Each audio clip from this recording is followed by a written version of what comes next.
क्या composite school से surplus head master जो समाहित हो चुके हैं दोबारा उनको हटाया जा सकता है? क्या विकलांगों को भी हटाया जाएगा? शिक्षा मित्र को गिनाया जाएगा या नहीं समायोजन 3.0 में? सर, हेड को हटाने का क्राइटेरिया क्या होगा? मेरी एज 54 ईयर है, मेरे यहाँ 31 स्टूडेंट हैं, क्या मेरे यहाँ पर कोई टीचर आएगा? जूनियर का होगा या सीनियर का होगा? तो दोस्तों, तमाम जो प्रश्न हैं आपके द्वारा पूछे जा रहे हैं, आज मैं उनका जवाब देने जा रहा हूँ। इसके साथ ही दोस्तों इस वीडियो को पूरा देखिएगा, समायोजन 3.0 के बारे में आपको बताने जा रहा हूँ। सबसे बड़ी बात है दोस्तों कि ये स्वैच्छिक नहीं है, ध्यान दीजिएगा, स्वैच्छिक नहीं है, ये ऐच्छिक भी नहीं है, कुछ भी नहीं है। ये सीधे जो जिला टीम है, जो कमेटी है बनी है डीएम साहब की अध्यक्षता में, उसके द्वारा किया जाएगा। अब दोस्तों ऐसे में अगर आप घर के नज़दीक हैं तो हो सकता है आपको दूर फेंक दिया जाए। जी हाँ साथियों, यहाँ पर एक बात मैं आपको बता दूँ कि यहाँ पर अब क्या होगा, टीचर्स ज़्यादा होंगे, ध्यान दीजिएगा, टीचर्स ज़्यादा होंगे और स्कूल होंगे कम। तो यहाँ पर जब स्कूल कम है तो ओबियसली वो स्कूल दूर के खोले जाएंगे। अब दूर के स्कूल खोले जाएंगे और टीचर्स ज़्यादा है तो दोस्तों यहाँ पर ऑप्शन आपको नहीं मिलेगा, सीधे सीधे उठा के फेंका जाएगा। अतः दोस्तों, सही और सटीक जानकारी के लिए आप हमारे चैनल एम्प्लॉयड हेल्पर को यार सब्सक्राइब जरूर कीजिए। और यहाँ पर सही सटीक जानकारी मैं देता हूँ।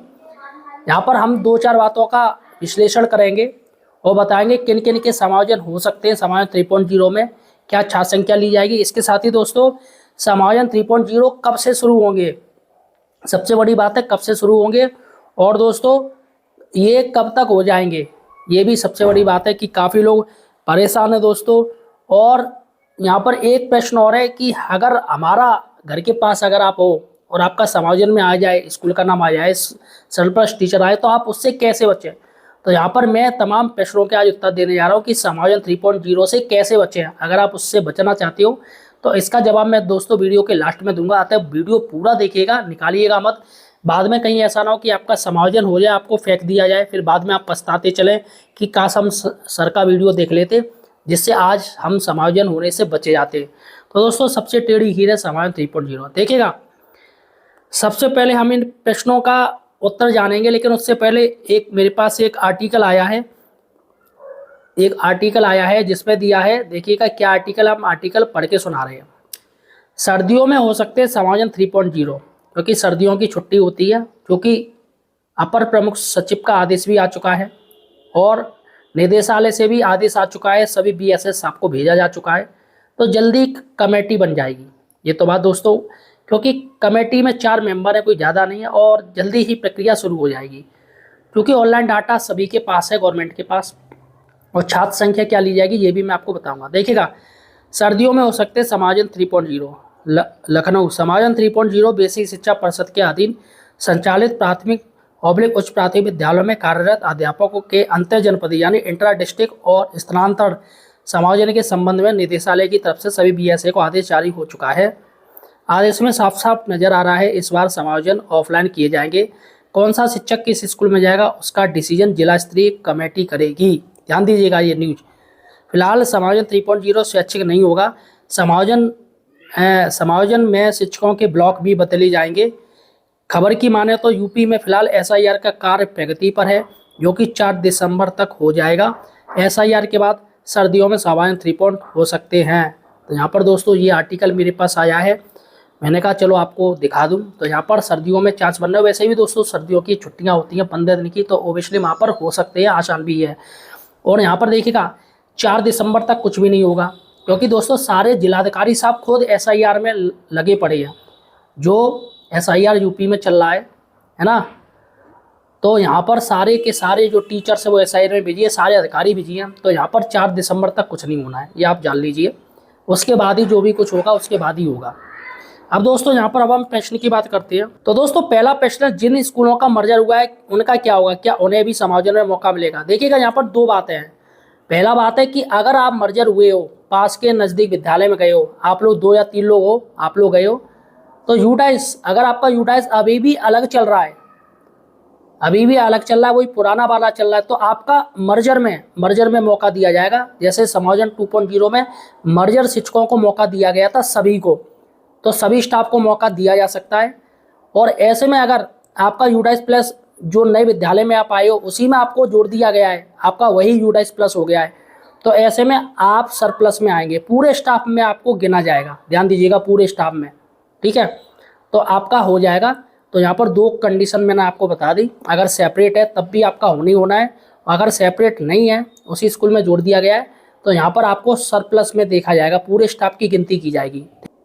तीसरा प्रश्न है, क्या कंपोजिट स्कूल से सरप्लस हेड मास्टर जो समायोजित हो चुके हैं दोबारा हो सकता है? बिल्कुल हो सकता है। देखिएगा, ध्यान दीजिएगा, समायोजन जब आपके समायोजन 1.0 हुआ था या 2.0 हुआ था तो उसमें ये कहीं नहीं लिखा था कि आपका दोबारा नहीं हो सकता है, कि एक बार आपका फिक्स हो गया फिर नहीं हो सकता है, ऐसा बिल्कुल नहीं था। तो यहाँ हो सकता है, अगर आप सरप्लस में आते हो तो फिर से आपको उठा के फेंका जा सकता है। तो यहाँ पर आप जान लीजिए कि ये हो सकता है।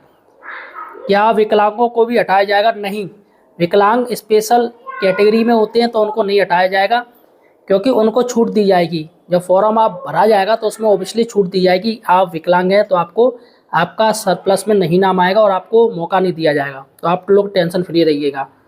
उसके बाद है, शिक्षा मित्रों को गिना जाएगा कि नहीं? भाई मैंने आपकी कई वीडियो में ये पूछा है, जवाब नहीं मिला। चलिएगा, अब मैं आपको शरद गुप्ता जी को जवाब देने जा रहा हूँ।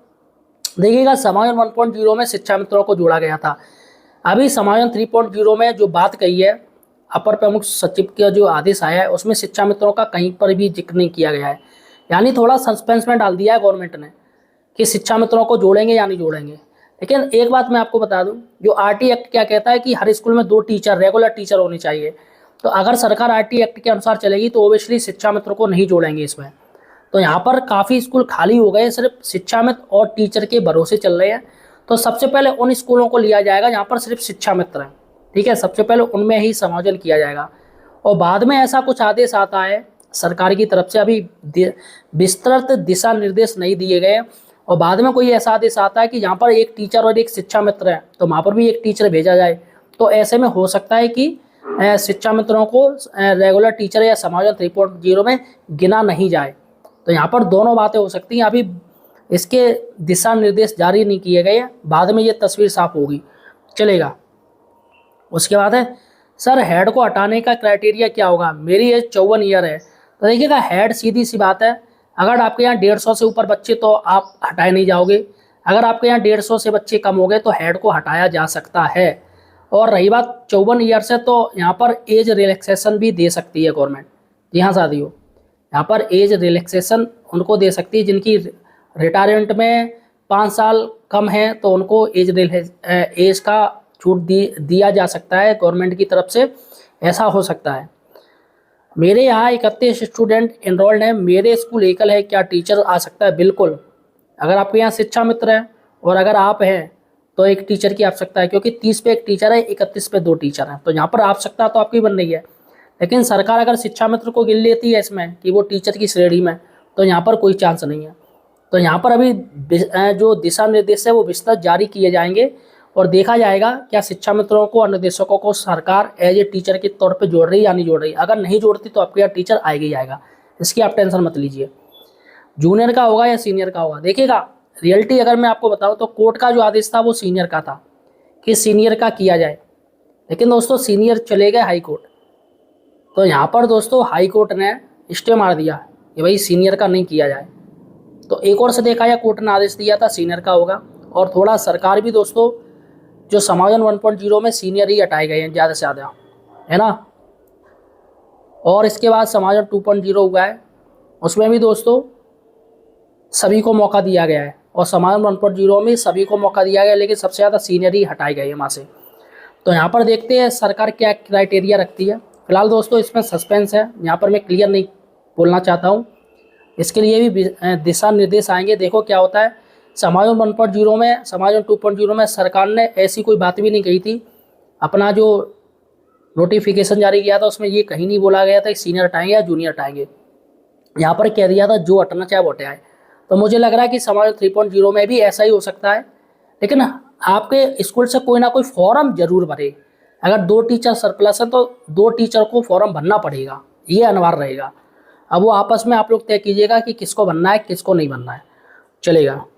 150 से कम बच्चे हैं जहाँ वहाँ के हेड हटाया जाएगा पीएस में। देखिए 150 से बच्चे कम है तो कायदे में वहाँ हटाया जाएगा, क्योंकि सरकार समायोजन 1.0 में हटाया था जो पीएस में 150 से नीचे थे उनको हटा दिया। तो अब ऐसे में दोस्तों देखते हैं, लेकिन सबसे बड़ी बात है कि 150 से कम है, लेकिन वहाँ पर स्टाफ की स्थिति क्या है ये भी देखी जाएगी। स्टाफ अगर कम है, एकल है, तो ऐसे में थोड़ा राहत दी जा सकती है। इसलिए ये जो समायोजन 3.0 है वो ऑफलाइन किए जा रहे हैं, ताकि बीएसए और डीएम साहब स्थिति देखें ज़मीनी स्तर पर कैसी स्थिति है स्कूल की। हो सकता है एप्लीकेशन भी ली जा सकती है। तो यहाँ पर तमाम जो बातें हैं उससे इनकार नहीं किया जा सकता है। चलेगा साथियों, तो ये काफ़ी प्रश्न थे। यहाँ पर मैंने आपको बता दिया कि समायोजन 1.0 कब होंगे, और जैसा कि मैंने आपको बताया कि सर्दियों के चांद चल रहे हैं। ठीक है, सबसे पहले क्या होगा, मानव संपदा पे आपका अपडेट किया जाएगा। सारा डाटा आपका सही होना चाहिए। तो समायोजन 3.0 में मानव संपदा पे ये काम किया जा रहा है, और बहुत ही जल्दी आदेश हो गया। हो सकता है आपके यहाँ आदेश भी हो गया हो। छात्र संख्या का अनुपात की मैं बात करूँ, छात्र संख्या अनुपात क्या रहेगा। देखिए, प्राइमरी में 30 पर एक टीचर हो, और जूनियर में 35 पे एक टीचर है। और यहाँ पर जूनियर का भी समायोजन किया जाएगा। पहली बात सुन लीजिए, क्योंकि जूनियर जो सब्जेक्ट को लेके, मैपिंग को लेके जो दिक्कत हो रही है, उनको लेके दोस्तों बिल्कुल ही किया जाएगा। जूनियर जो टीचर जहाँ पर ज़्यादा हो गए या कम हो गए, वहाँ पर ये तालमेल किया जाएगा। इसी में उम्मीद है इसी में किया जाएगा। उसके बाद दोस्तों पीएस हेड का भी मैंने आपको बता दिया, उनका भी होगा, कोई दिक्कत नहीं है। और सबसे बड़ी बात है कि समायोजन 3.0 में अगर आपको नहीं जाना है तो क्या किया जाए, इसके लिए क्या रास्ता है कि हमें भैया समायोजन 3.0 से बचना है। देखिएगा, इसका एक रास्ता है सिर्फ, अब वो भी रास्ता मैं आपको बता दूं क्या है। समायोजन 1.0 हुआ था, समायोजन 2.0 हुआ था। तो इसमें छात्र संख्या दोस्तों, आप ये सोचिएगा कि छात्र संख्या को लेकर थोड़ा सरकार संयम में रखती है। पहले क्या होता था, पहले ली जाती थी 24, 25, 25, 26, 23, 24। लेकिन इस बार दोस्तों क्या किया, वो मंथ के अनुसार कर रहे हैं, सेमेस्टर वाइज, आधा आधा साल। जुलाई से पहले की छात्र संख्या क्या थी वो ले लेंगे, और जुलाई के बाद की छात्र संख्या क्या वो ले लेंगे। तो ऐसा अब लग रहा है ऐसा ही होगा। और इसमें मंथली वाइज छात्र संख्या ली जा सकती है, क्योंकि मंथली वाइज ही सरकार लेगी जो स्थिति बन रही है, क्योंकि बच्चे घटते बढ़ते रहते हैं। और सबसे बड़ी बात है कि समायोजन 3.0 से आप कैसे बचें। अगर आपके यहाँ स्टाफ सरप्लस में आ रहा है, आपके यहाँ काफ़ी स्टाफ आ रहा होगा, है ना, बच्चे कम है स्टाफ ज़्यादा, तो ओबियसली सरप्लस में स्कूल आएगा ही आएगा, क्योंकि लोकल की जो जिला स्तरीय टीम वो देखेगी, और सारा का सारा डाटा फिर वो ऑनलाइन फीड किया जाएगा। तो यहाँ पर ये रास्ता है कि आप यूडाइस प्लस में बच्चे बढ़ाइएगा। अगर आपके टीचर सरप्लस हो रहे हैं तो बेहतर यही है कि आप बच्चों की संख्या बढ़ाइए, सही तरीके से, लीगल तरीके से बच्चे बढ़ाइएगा। तो हो सकता है कि आपकी छात्र संख्या अगर 2 महीने या 3 महीने की या 6 महीने की देखी जाए, तो ऐसे में आपको राहत दी जा सकती है। इसमें हो सकता है कि गवर्नमेंट 1 महीने की ही छात्र संख्या देख ले कि भैया अभी दिसंबर चल रहा है तो नवंबर की छात्र संख्या क्या थी। तो ऐसे में दिसंबर तक तो ये समायोजन होने नहीं है। तो ऐसे में अगर आप अपनी छात्र संख्या बढ़ाते हैं, तो यहाँ पर जो लोकल जिला स्तरीय टीम है आप उनको बता सकते हैं कि सर मेरी पेरेंट में अभी ये चल रही है। तो यहाँ पर आपको छात्र संख्या अपडेट कीजिएगा यूडाइस प्लस पे, वो ज़रूरी है। काफ़ी लोग क्या करते हैं, पेड़ा पोर्टल पे तो है छात्र संख्या शो कर रही है, लेकिन यूडाइस प्लस पे हो ही नहीं रही है, और वहाँ पर पूरा का पूरा बच्चों की प्रोफाइल इनकम्प्लीट है, इनकम्प्लीट टरी पड़ी है। तो यहाँ पर प्रोफाइल भी आपको कंप्लीट करनी पड़ेगी सही तरीके से। इससे दोस्तों अगर छात्र संख्या आपकी ज़्यादा हो जाती है तो आप एक रीज़न दे सकते हो सकता है कि आपकी छात्र संख्या अगर 1 महीने की देखी जाए तो आप उसमें पास हो सकते हो। ये दोस्तों तरीका है। दूसरी बात है दोस्तों, समायोजन नंबरों में होगा। अगर आपके यहाँ सरप्लस 2 या 3 टीचर आ रहे हैं तो 2 या 3 टीचर का ही होगा, और रोस्टर प्रक्रिया के माध्यम से होगा। सीधी सी बात है, गवर्नमेंट को डाटा भी दिया जाएगा कि भैया यहाँ पर ये 6 लोगों का स्टाफ है और यहाँ पर 3 टीचर सरप्लस है या 2 टीचर सरप्लस है, तो डाटा रहेगा गवर्नमेंट के पास। सीधी सी बात है, आपको मौका दिया जाएगा कि स्कूल में भरिएगा। अगर आप लोग नहीं भरते हो तो ओबियसली रोस्टर की पद्धति से हटा दिया जाएगा आपको। और रोस्टर दोस्तों पास भी स्कूल दे सकता है और दूर भी फेंक सकता है, क्योंकि टीचर्स ज़्यादा होंगे और स्कूल होंगे कम। तो यहाँ पर दोस्तों ये चांस हैं, क्योंकि संभावना से इनकार नहीं किया जा सकता है। तो बेहतर यही होगा कि समायोजन 3.0 को थोड़ा सीरियस लीजिएगा। और दोस्तों वीडियो ज़रूर देखिएगा मेरे पूरे, जिससे आपको जानकारी ही मैं देता हूँ। और आपकी जो भी कोई समस्या है आप मुझे कमेंट सेक्शन में जाके अपनी लिख सकते हो, है ना। उसका जवाब मैं देने का प्रयास करूँगा। अपने जब भी वीडियो बनाऊँगा तो आपका प्रश्न ज़रूर उठाऊँगा, और मैं वही प्रश्न उठाता हूँ जो सही लॉजिक वाले होते हैं, क्योंकि ज़्यादातर प्रश्नों का उत्तर मैं अपनी इस वीडियो में दे देता हूँ और लोग वही पूछते हैं, वीडियो नहीं देखते हैं। तो इसलिए वीडियो पूरा जरूर देखिएगा और अपने साथियों को शेयर कीजिएगा। मिलते हैं एक नई वीडियो के साथ, तब तक के लिए धन्यवाद।